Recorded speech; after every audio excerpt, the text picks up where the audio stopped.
Obrigado, vereador Tocha.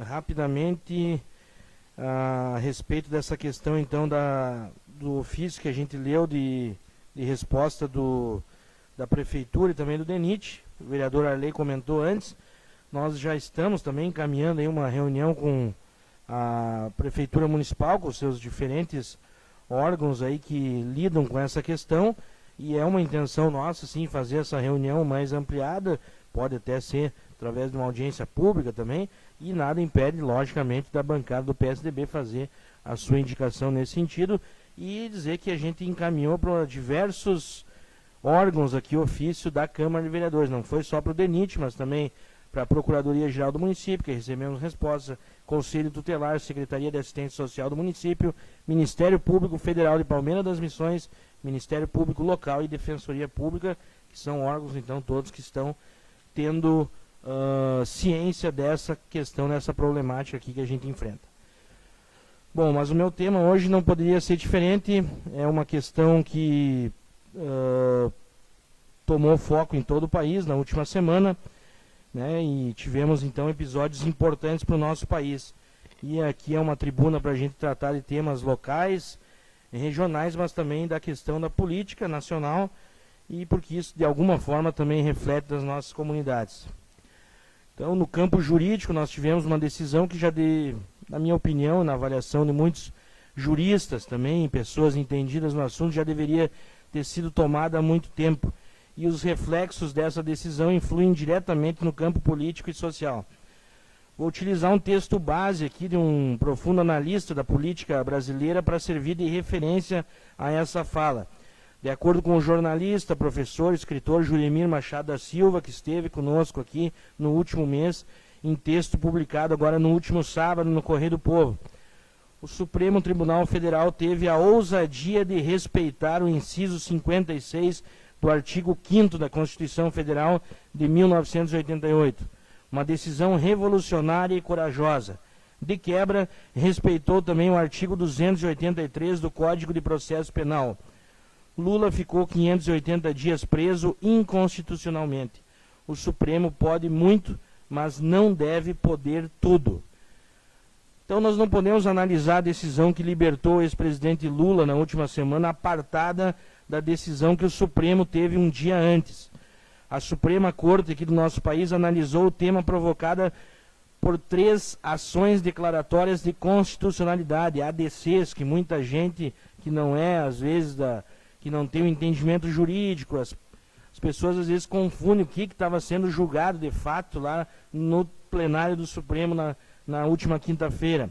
Ações essas que foram ajuizadas pela OAB Nacional, pelo PEN, na época, que era o Partido Ecológico Nacional, que hoje é o atual Patriotas, e uma terceira ADC que foi ajuizada pelo PCdoB. E o julgamento sobre a constitucionalidade da execução provisória de condenações criminais, era isso que estava sendo discutido lá, que é conhecido popularmente como prisão em segunda instância. Essa é uma decisão que reforça o que diz a Constituição Federal, de forma literal, clara, sem qualquer margem para interpretações diversas. Ao tomar um posicionamento diferente desse em seus julgados, o que resultou em uma repercussão geral, o próprio Supremo assumiu o risco corrigido na última quinta-feira com o voto de 6 dos 11 ministros da Corte. Prossegue Juremir em seu texto. A ministra Rosa Weber lembrou isso em seu voto. O Supremo é guardião do texto constitucional, não o seu autor. O autor é o Constituinte, que fixou a culpa só depois do trânsito em julgado de sentença penal condenatória. De 1988 a 2009, o Supremo desrespeitou a Constituição. Seguiu a Carta Magna de 2009 a 2016, voltou a desrespeitá-la de 2016 até a última quinta-feira. Por 6 votos a 5, num julgamento histórico, dobrou-se a vontade do Constituinte. Então, para além dessa revisão do Supremo em seu próprio equívoco, é importante destacarmos que esse entendimento ganhou força e passou a ser encarado como algo legal, mesmo sem previsão da Constituição, a partir aí das operações da Operação Lava Jato. Uma operação, diga-se de passagem, importante para o país em várias medidas, mas que somente poderia ter uma respeitabilidade e aceitação unânime se não tivesse cometido uma série de ilegalidades em vários de seus procedimentos. Seguimos no que diz o Juremir no texto de sábado. Numa tradição de direito positivo, como ignorar a norma escrita? Malabarismos foram feitos para inventar teses sem fundamento. A Constituição Federal é um rio de águas claras. Ninguém será considerado culpado até o trânsito em julgado de sentença penal condenatória. Se não é culpado, não pode estar preso, salvo prisão cautelar. A liberdade de Lula escancara uma inconstitucionalidade garantida pela Corte Suprema em nome das consequências desejadas por ministros. O lema agora é: a lei acima de tudo, a Constituição acima de todos. O resto é ideologia, nos diz o Juremir. Em nenhum momento a condenação e a prisão do ex-presidente Lula foi tratada como uma força contra a corrupção e a moralidade aqui no nosso país, se não vejamos. Desde 2014, após o resultado do segundo turno eleitoral, as forças de oposição não aceitaram o resultado e lideraram um boicote ao segundo mandato de Dilma.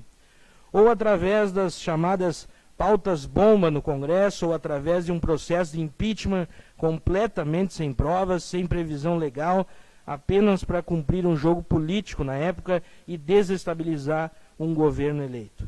Mesmo desconstituindo o governo Dilma, que teve erros, muitos erros, mas também vários acertos, o grande foco já naquela época era o grande alvo de toda essa mobilização que uniu o Congresso, os setores do Judiciário e do governo federal, sempre foi o Lula. Aliás, em uma rápida análise a qualquer rede social de amigos ou conhecidos nossos, aqueles que vociferam contra a liberdade de Lula nesse momento são os mesmos que se calam quando o assunto são as investigações contra o tal Fabrício Queiroz, braço direito do clã Bolsonaro. São os mesmos que não ficam escandalizados quando o tema é tratar com seriedade o combate às milícias, que é a mais nova face do crime organizado no Brasil.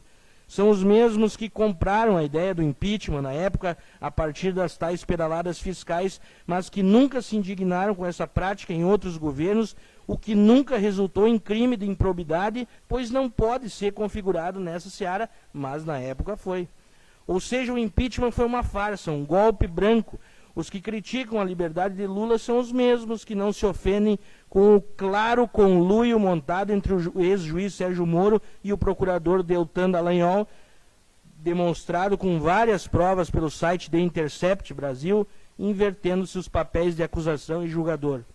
Ao restabelecer a liberdade para Lula, o judiciário ainda assim não consegue reverter o estrago histórico de ter sido um dos maiores líderes políticos desse país impedido de se candidatar à presidência da República em 2018, mesmo sendo líder em todas as pesquisas e favorito, pois claramente foi prejudicado por um processo altamente polêmico e que não traz segurança jurídica para quem o analisa em profundidade, principalmente pela proximidade entre o julgador e o Ministério Público Federal, denotando um trabalho sem imparcialidade, sem a lisura necessária e sequer com um conjunto probatório robusto e claro.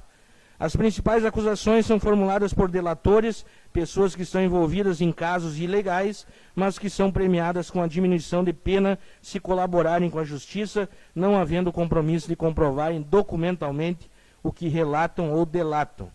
Não queremos privilégio na investigação e no julgamento do ex-presidente Lula.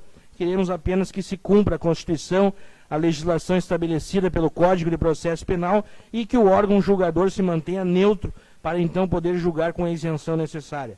Enquanto presidente por 2 mandatos, eleito de forma soberana pela população, Lula cumpriu com a lei maior desse país. Cumpriu a decisão do judiciário em prendê-lo ano passado, mesmo essa decisão sendo descabida por falta de provas e combatida por juristas independentes de diversos países, mas também aqui do Brasil, como o professor Lênio Streck, um dos maiores constitucionalistas desse país. Assim como antes pediam respeito às leis, os que sempre odiaram Lula e apenas o queriam ver preso como prêmio maior por se oporem à sua visão popular e aos programas que implantou no país em benefício dos que mais necessitavam, dando oportunidade a quem nunca teve, e agora devem também respeitar a decisão jurídica da Suprema Corte. Lula está livre e pretende se manter como símbolo da democracia brasileira, pois possui o respeito da maioria desse país. Novamente se colocará como referência para que possamos debater o futuro do Brasil, pois tem a experiência necessária. Liderou o Brasil nos anos mais prósperos que tivemos e fortaleceu as instituições democráticas, inclusive aquelas que tiveram uma parte de seus integrantes o atacando covardemente, tais como o Ministério Público Federal e Polícia Federal. Encerro aqui, porque o tempo já se esgotou, e peço, assim como a colega vereadora Marli, para que esse discurso depois seja anexado aos anais da casa e à ata desta sessão. Uma boa noite a todos.